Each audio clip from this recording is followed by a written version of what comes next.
Praise the Lord. ଆଜି ମନ୍ଦିର ଦିନ ଦେଖୁଥିଲି ଆମର ପୁଅ ଝିଅ ସେମାନେ ଗୀତ ଗାଇ ଯାଉଥିଲେ ମନେ ପଡ଼ୁଥିଲା ଅତୀତ ଇତିହାସ କ୍ରାଇଷ୍ଟ ଚର୍ଚ୍ଚର ପ୍ରଥମ ନୁହେଁ ଏଇଟା ଆମ ପୁଅ ଝିଅ ସାଂସଦ ଥିଲେ ସେମାନେ ମଧ୍ୟ ଗୀତ ଗାଇ ଯାଉଥିଲେ।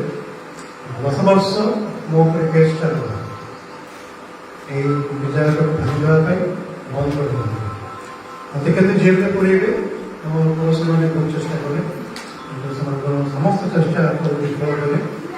ତେଣୁକରି କ'ଣ 4ଟା 5ଟା କେସ୍ ଏକଦମ ଅନଭେଲେବଲ କେସ୍ କିନ୍ତୁ ସବୁଥିରେ ପ୍ରଭୁ ମୋତେ ଜୟ ଦେଲେ।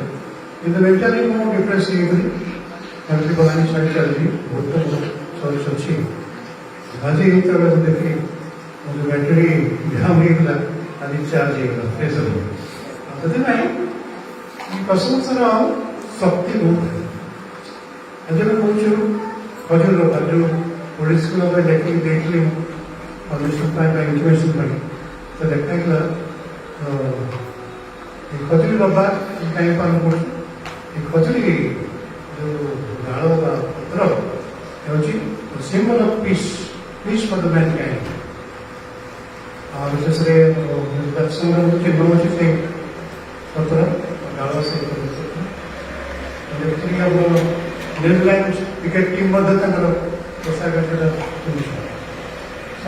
शांति चाहती पुआ मैंने जो भाग शांति राजा किंतु प्रैक्टिकली देखु शांति ना जीवन में क्रिश्चियन जीवन में क्रिश्चियन परिवार में कृष्ण मंडली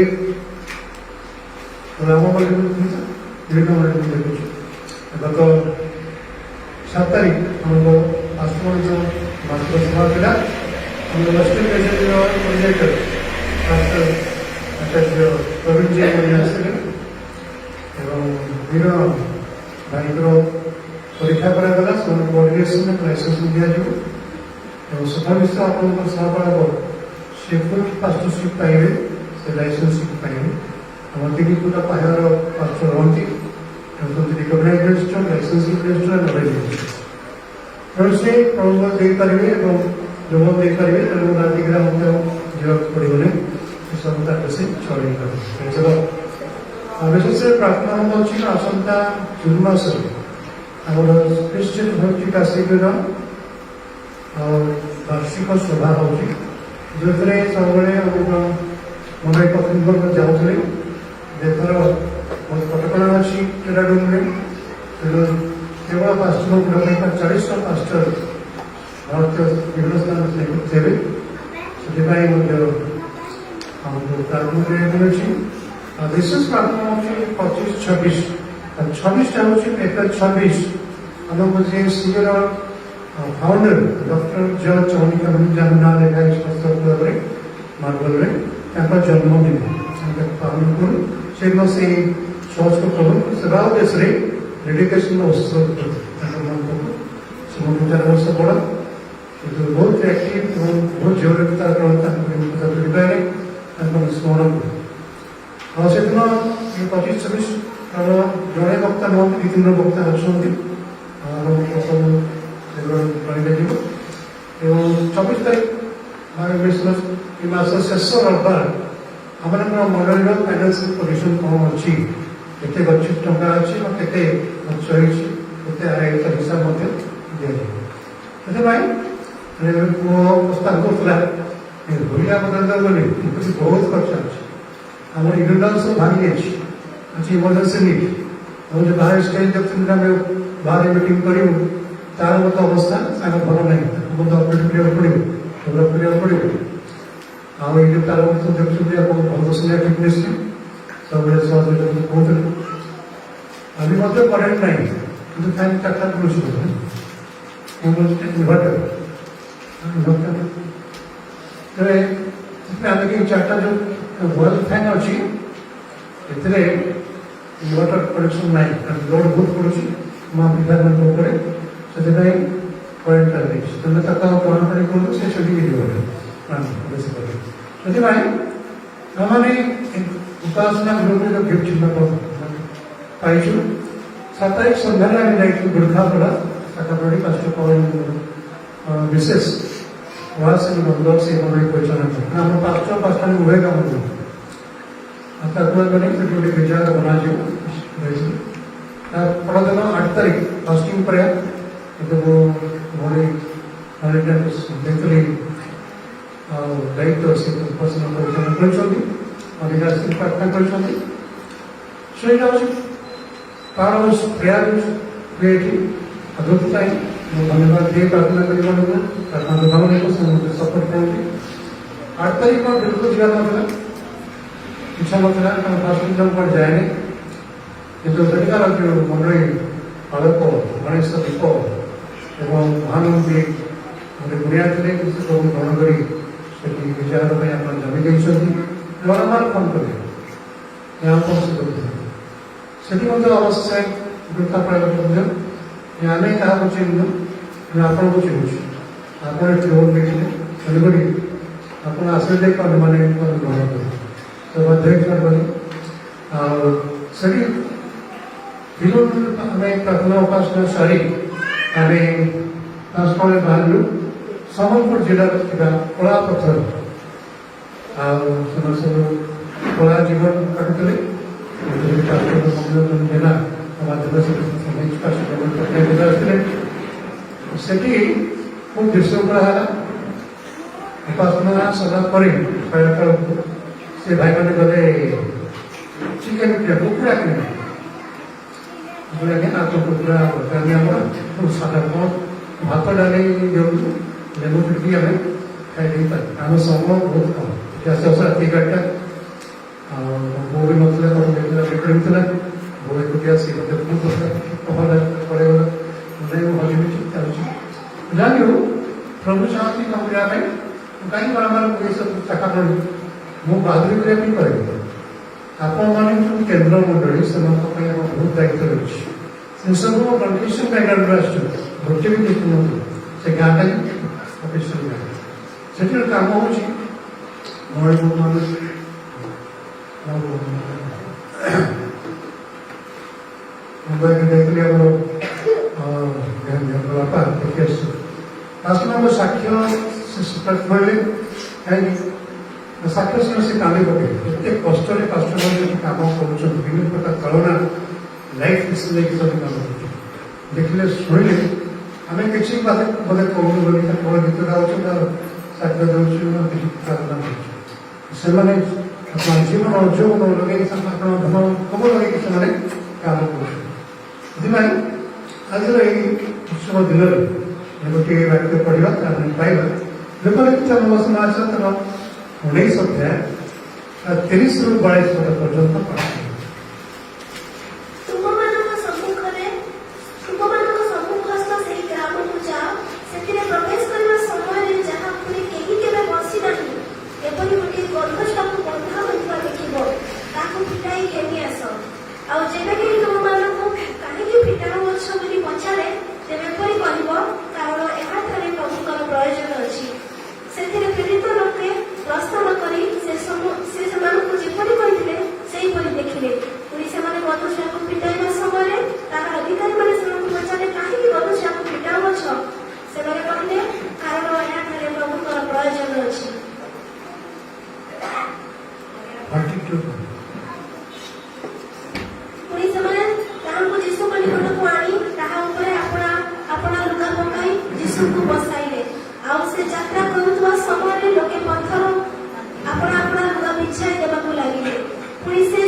यीशुकर जो विजय यात्रा उद्देश्य हमें जानू आप विजय करने ଆପଣ ସମୁଦାୟ ଶେଷ ରକ୍ତ କିନ୍ତୁ ମଧ୍ୟ ଦାନ କରିବାକୁ ଚାହୁଁଥିଲେ ଏବଂ ଶୈତାନକୁ ଏବଂ ପାପକୁ ସେ ଜୟ କଲେ ଭିକ୍ଟୋରିୟସ୍ ଜର୍ଣ୍ଣି ଶୈତାନ ଗଲା ବାହାରୁ ଦୁଷର ମନ୍ଦିର ଆମେ ଦୁଷରମାନଙ୍କୁ ପହଞ୍ଚି ଯାହା ହେଉ এই বিজয় দ্বারা ଜାଣିଛୁ ପାପ ବିଜୟ ସେ ବିଜୟ ହେଲେ ଆଉ ଆମେ ମଧ୍ୟ ଚାହାନ୍ତି ଯେ ଆମେ କେବଳ ବିଜୟ ଯାତ୍ରା କରିବୁ ନା ପ୍ରକୃତରେ ବିଜୟୀ ହେବୁ এই ବିଜୟ ଯାତ୍ରାରେ ଆପଣଙ୍କର ରୋଲ୍ ବା ଭୂମିକା ଗୁରୁତ୍ୱପୂର୍ଣ୍ଣ ଥିଲା କିଏ ସେଟା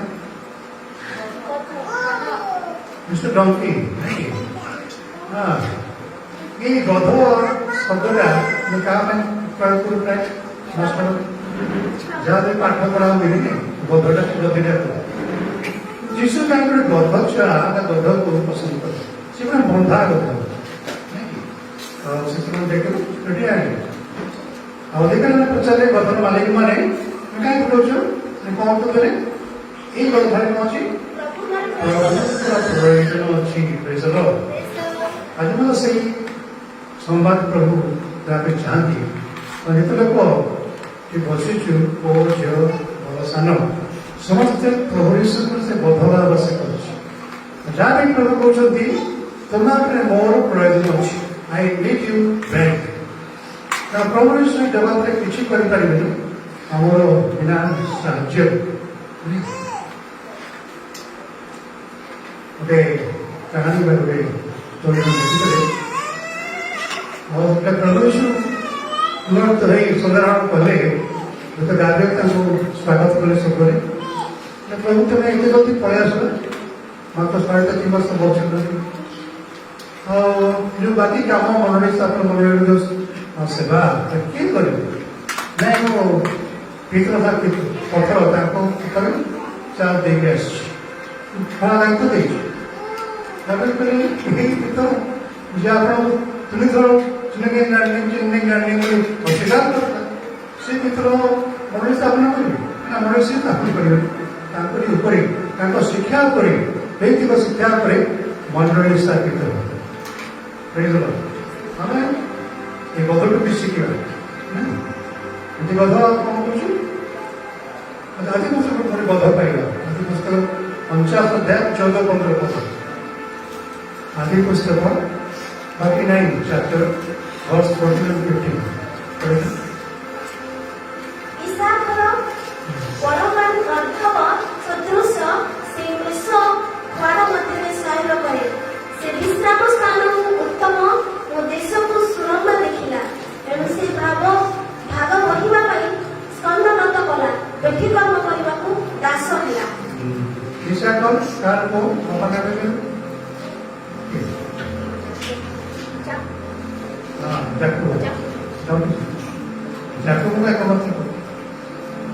ଯାକବ ସ୍ତ୍ରୀ ବା ଇସାକର ମା ତାଙ୍କ ନାଁ ଇସାକର ଦେଇଥିଲେ ଇସାକର ଅର୍ଥ ହେଉଛି ମୂଲ୍ୟ ପ୍ରାଇସ୍ କିନ୍ତୁ ମୃତ୍ୟୁ ପୂର୍ବରୁ ଜାଣିଲେ ଯାକବ ସେ ମୃତ୍ୟୁଲାଭକୁ ଯାଉଛନ୍ତି ସବୁ ପବନକୁ ଡାକିଲେ କାହାକୁ ମେଢା କହିଲେ କାହାକୁ ସିଂହ କହିଲେ ଇସାକର ଭଗବାନ ବଧ ବହୁତ ପ୍ରତିପାଳ ତେଣୁକରି ତ ଇତିହାସରେ ଆମେ ଦେଖୁଛୁ ଯେ ଧୋବା କପଡ଼ା ଥିଲା ଗଧମାନ ରହୁଥିଲେ ଟିକେ ମଇଳା ସବୁ କପଡ଼ା ଗଧ ବୋହିକି ସୁଖକୁ ବା ପୋଖରୀକୁ ନେଉଥିଲା ସେ ବନ୍ଧରେ ସଫା କରାଉଥିଲା ସେ ଏଇ ଗୋଟେ ଭାର ବହନକାରୀ ଗୋଟେ ଜନ୍ତୁ ବା ପଶୁ ଆଉ ସେ କ'ଣ କରୁଛି ନା ବେଟି ଖଟିବା ପାଇଁ ତାର ସ୍କନ୍ଧ ସେ ବନଉଛି ଅର୍ଥାତ୍ ସେ ସ୍ୱାଧୀନରେ ସେ ପରାଧୀନ ବେଟି କରୁଛି ବିଶ୍ୱ ଦେଶରେ ଇସ୍ରାଏଲ ଲୋକମାନେ ବେଟି କରୁଥିଲେ ଯେପରି ଆମ ଲୋକମାନେ ଯାଉଛନ୍ତି ଦାଦନ ଖଟିବା ପାଇଁ ସେମାନେ ଆପଣଙ୍କୁ ପୁରା ଦେହ ପ୍ରାଣକୁ ଉତ୍ସର୍ଗ କରୁଛନ୍ତି ଦେଖାଉଛନ୍ତି ପଇସା ପାଇଁ ସେମିତି କିନ୍ତୁ ଏଠି ଆମ ଯୀଶୁ ସେ ପ୍ରକାର ଗଧକୁ ଚାହୁଁଛନ୍ତି ଯେଉଁମାନେ ବେଟି ଖଟିବେ ଯେଉଁମାନେ ବନ୍ଧା ହେଇଥିବେ ବା ବୁଲା ବୁଲି କରୁଥିବେ ଗଧ ତାର ଆହୁରି କ'ଣ ଦେଖିବା ଆଇବ ମୋ ସହିତ 11 ଅଧ୍ୟାୟ 12 ପଦ ଆଇବ जो 11-12 को लिखा है every man born of woman is a wild ass आई वो 11 पर ଭାରତ କଷା ମନୁଷ୍ୟ ବୁଦ୍ଧିହୀନ ହଁ। ଅନ୍ୟ ଗର୍ଦ୍ଧବ ସାମଗ୍ରୀ ମନୁଷ୍ୟ ଜାତ ଅଟେ। ମନୁଷ୍ୟ ଜନ୍ମ ହେଇଛୁ ଆମେ କେମିତି ନା ବନ୍ୟ ଗର୍ଦ୍ଧବ। ଏ ବନ୍ୟ ଗର୍ଦ୍ଧବ କହୁଛନ୍ତି କଣ? ବଣୁଆ ହାତୀ ଆଉ ପୋଷା ହାତୀ ମଧ୍ୟ ପାଖରେ ନାଇଁ, ଯୋଉ ପୋଷା ହାତୀମାନେ ଆସନ୍ତି ଆମକୁ ଚାଳ ଦେଇ ନାଇଁ, ସେମାନେ ଉତ୍ପାତ କରନ୍ତି ନାହିଁ। କୋଉମାନେ ଉତ୍ପାତ କରନ୍ତି? ବଣୁଆ ହାତୀ ସେଇ ଦୁର୍ଭାଗ୍ୟର ସନ୍ଧ୍ୟା ସର୍ଭିସର ଫଟୋ ଉଠେଇ ଆଉ ଦିଲ୍ଲୀକୁ ପଠେଇଲି।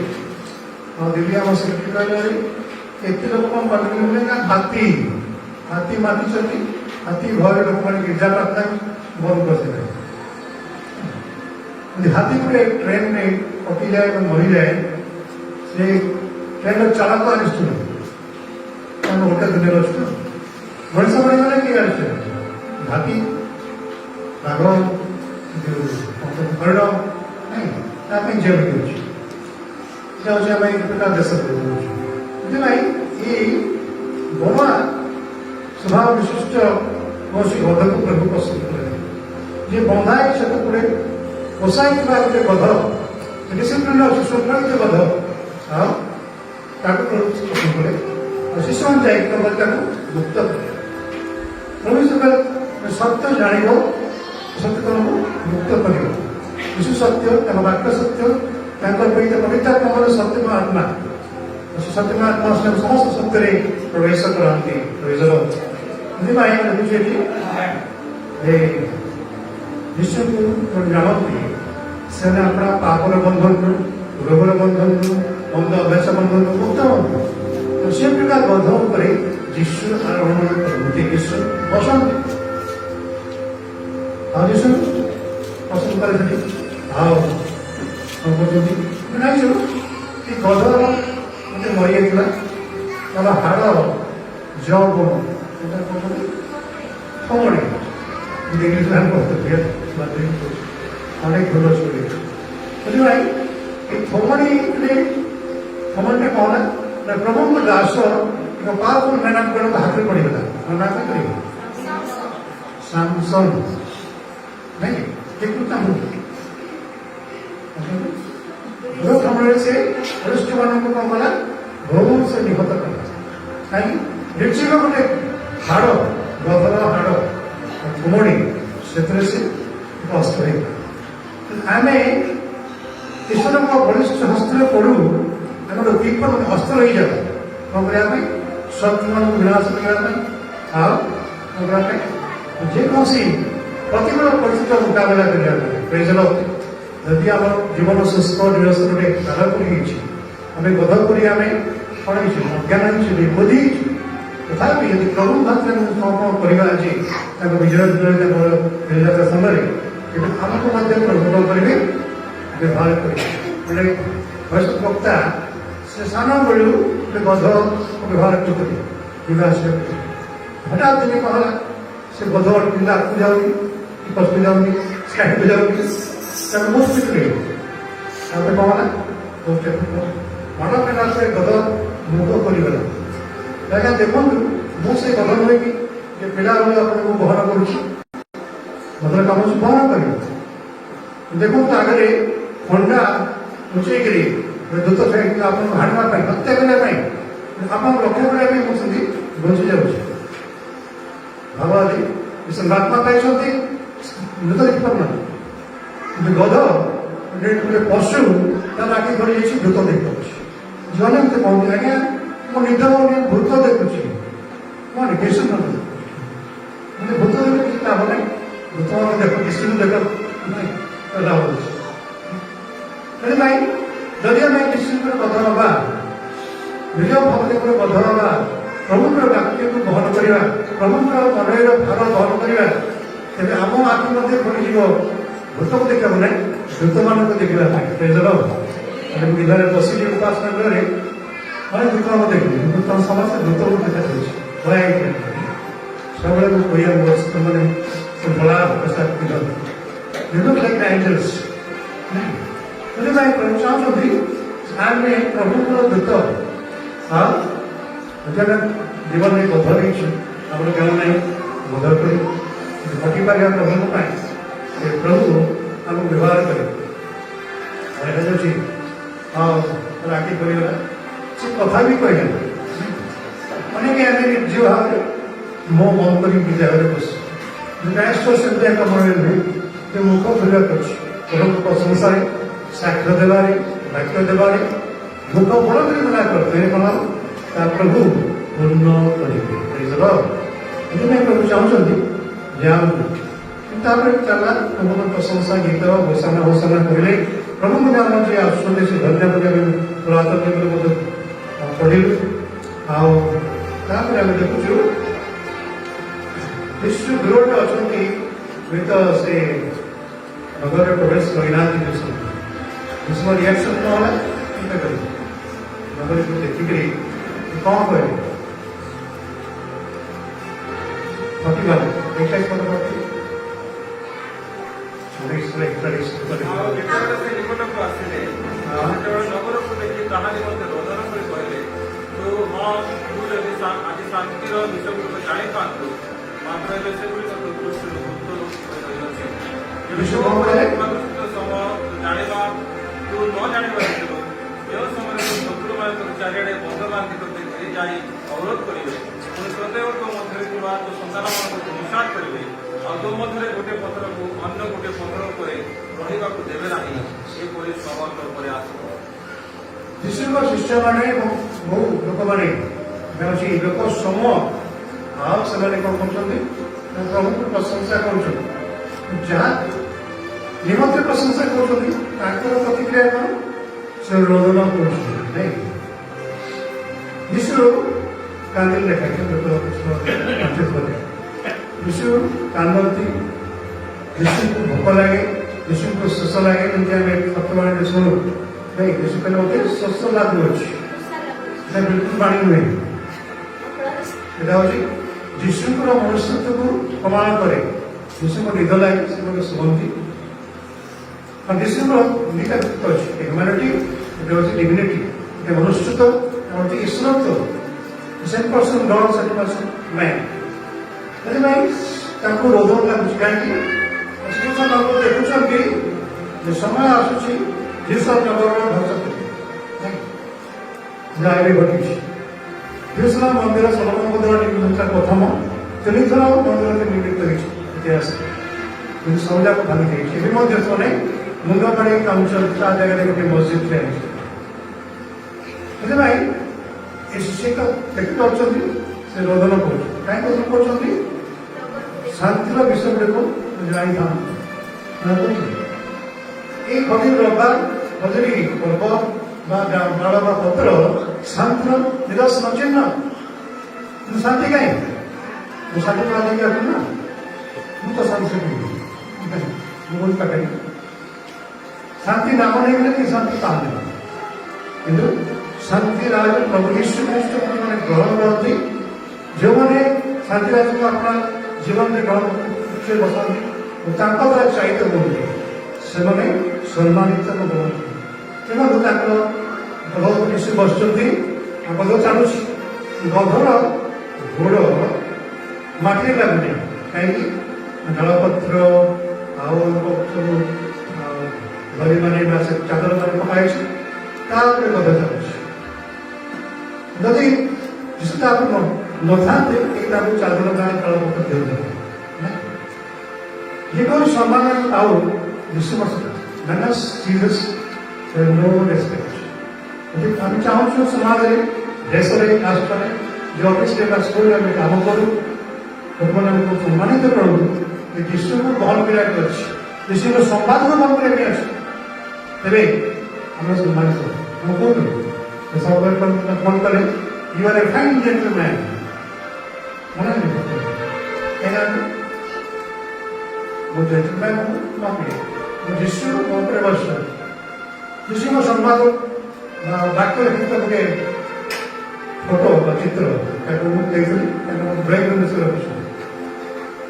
ତାଙ୍କ ବିନା ପାଖରେ ପରୀକ୍ଷା ନାହିଁ। ସେଟା ମୁଁ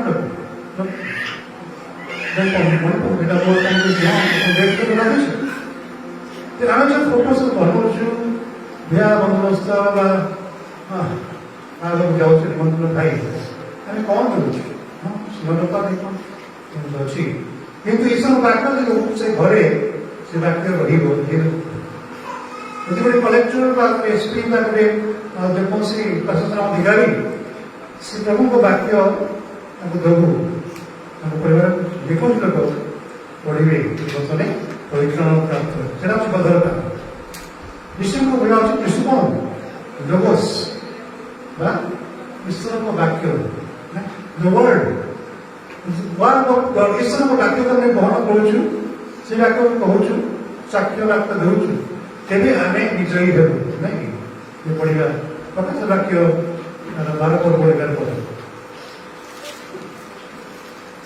ଆଉ ସେମାନେ ଦେଶ ସାମଗ୍ରିକ ରକ୍ତ ଓ ଆପଣା ସାକ୍ଷର ବାକ୍ୟ ଦ୍ୱାରା ତାହାକୁ ଜୟ କରିଅଛନ୍ତି ପୁଣି ସେମାନେ ମୃତ୍ୟୁ ପର୍ଯ୍ୟନ୍ତ ଆପଣା ପ୍ରାଣକୁ ପ୍ରିୟ ତ୍ୟାଗ କରିନଥିଲେ ଉଚିତ ସେ ନମ୍ର ଏବଂ ସେ କ'ଣ କରୁଛି ଆପଣା ପ୍ରାଣକୁ ସେ ପ୍ରେମ ନ କରିକିରି କିନ୍ତୁ ସେ ରଖୁଛି ପ୍ରଭୁ ଯୀଶୁଙ୍କ ପାଇଁ ପ୍ରାଣ ଦେବା ପାଇଁ କରୁଛି ଆମେ ଦେଖିବା ଶେଷରେ what is the post effect of this victorious journey? ଯୀଶୁଙ୍କ ବିଜୟ ଯାତ୍ରା ପରବର୍ତ୍ତୀ କାର୍ଯ୍ୟକ୍ରମ କ'ଣ ଥିଲା 45-47 ଆଉ ସେ ମନ୍ଦିରରେ ପ୍ରବେଶ କରି ବିକ୍ରୟ କରୁଥିବା ଲୋକମାନଙ୍କୁ ଏହା କହି ବାହାର କରିବାକୁ ଲାଗିଲେ ଲେଖା ଅଛି ଆମର ଗୃହ ପ୍ରାର୍ଥନା ଗୃହ ହେବ ତୁମେମାନେ ତାହାକୁ ଦସ୍ୟୁମାନଙ୍କୁ ମୋହର କରିଅଛ ଆଉ ସେ ପ୍ରତ୍ୟେକ ମନ୍ଦିରରେ ଶିକ୍ଷା ଦେଉଥିଲେ ମାତ୍ର ପ୍ରଧାନ ଯାଜକ ଓ ଶାସ୍ତ୍ରୀ ମାନେ ଲୋକମାନଙ୍କର ନେତାମାନଙ୍କ ସହିତ ତାହାକୁ ବିନାଶ କରିବାକୁ ଚେଷ୍ଟା କରୁଥିଲେ ମନ୍ଦିରରେ ପ୍ରବେଶ କଲେ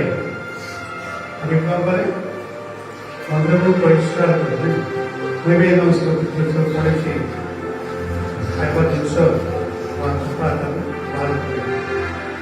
କରିଛି ସେ କହୁଛନ୍ତି ମୋ ପିତାଙ୍କ ଗୃହ ପ୍ରାର୍ଥନା ଗୃହ ପିତାଙ୍କ ଦସ୍ୟୁମାନଙ୍କର କଭର କରିଅଛୁ କାହିଁକି ବିଜନେସ୍ ମେଣ୍ଢା ବ୍ୟବସାୟ ମୁଦ୍ରା ବ୍ୟବସାୟ କାପ୍ତା ବ୍ୟବସାୟ ଧର୍ମ ନାମରେ ପୂଜା ନାଁରେ ବଳିଦାନ ନାଁରେ ସେମାନେ କ'ଣ କରୁଥିଲେ ନା ବିଜନେସ୍ ଦୋକାନ ବସେଇଥିଲେ ତମର ଏଇଟା ହେଇଯିବନି ତମେ ଆମର ଏକ୍ସଚେଞ୍ଜ କରୁଥିଲେ ଏକ୍ସଚେଞ୍ଜ କଲେ ବିଜନେସ୍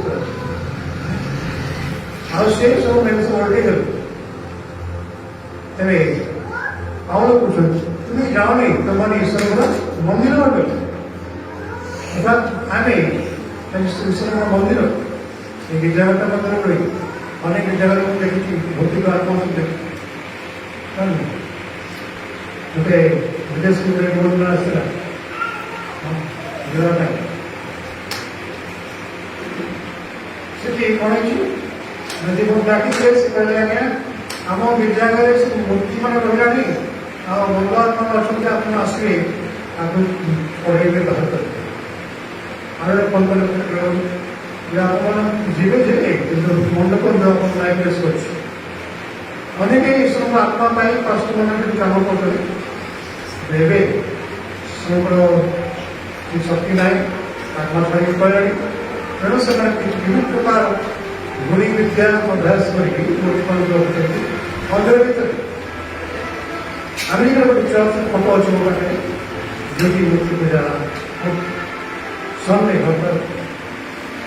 ତେବେ ଏଇ ଯୋଉ ମନ୍ଦିର ଅପରିଷ୍କାର ହେଇଛି ସେଥିପାଇଁ ଯାହାର ଚାହିଁଲେ ଏସବୁ ମନ୍ଦିର ନିର୍ମାଣ କରିବା ପାଇଁ ଅନୁଭବରେ ଆମେ କି ମନୁଷ୍ୟ ତିଆରି ମନ୍ଦିରରେ ବାସ କରିବୁ ସ୍ୱର୍ଗର ସ୍ୱର୍ଗ ଭାବ ଦେଖ ଅସମାପ୍ତ ଅଯୋଗ୍ୟ ତମେ ତ ମଣିବ ମଣିଷ ମୋ ପାଇଁ ମନ୍ଦିର କିନ୍ତୁ ଏକ ମୂଲ୍ୟକ ଅଛି ତମ ବହୁତ ହତ୍ୟା କରିଛ ବହୁତ ରକ୍ତପାତ କରିଛ ତମ ହାତ ଅସୁସ୍ଥ ହେଇଛି ତେବେ ମଣିଷ ଆୟୋଜନ କର ମୋ ପାଇଁ ତମ ଜାଣି ତମ ପତ୍ର ବନେଇବେ ଆଉ ସେ ତିଆରି କରି ଏକ ଗୋଲ୍ଡେନ ସ୍ୱର୍ଣ୍ଣ ନିର୍ମିତ ପାସ୍ପୋର୍ଟ ଜାତୀୟ ସ୍ୱର୍ଣ୍ଣ ମନ୍ଦିର ଭାବରେ ପରିଚିତ ଆଉ ଏଠି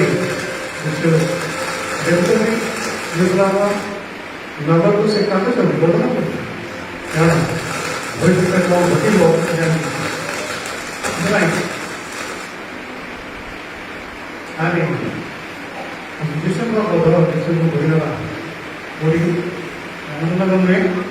ଆଲୋକନଗର ମଝିରେ ଶାନ୍ତିପଡ଼ା ଆଉ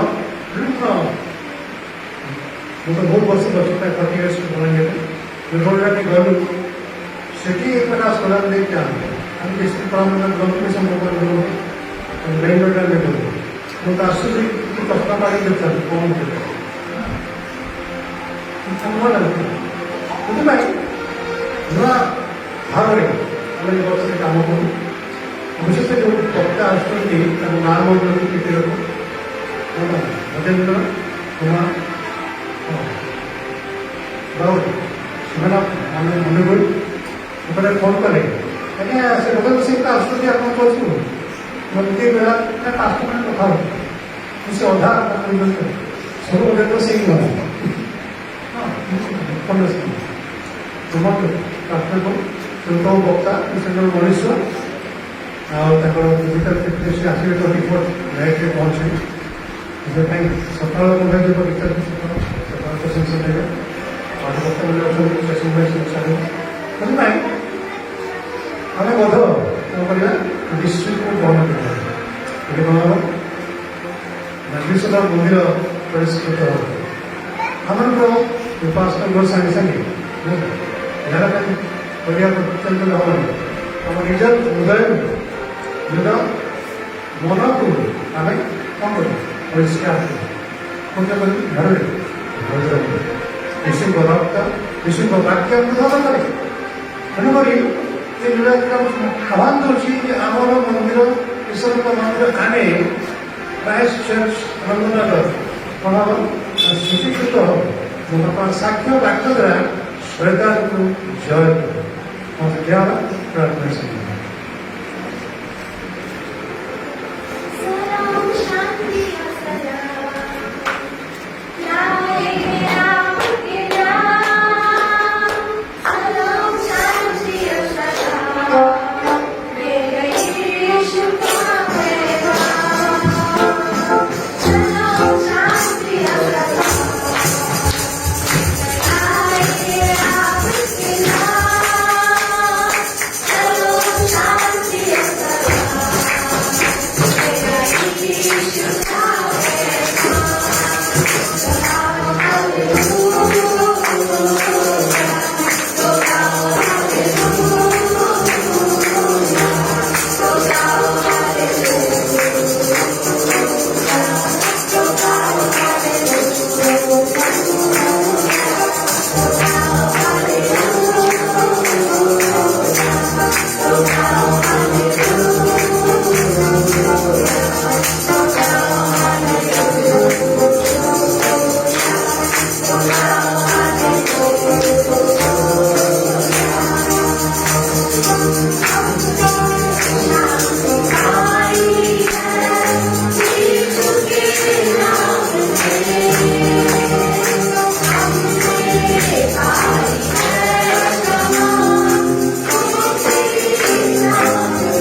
ईश्वर प्रेम नामकर्ता प्रभु श्रेष्ठ पवित्र शांति शक्ति चेतना चारण सांत्वना प्रत्येक स्वरूप मंगल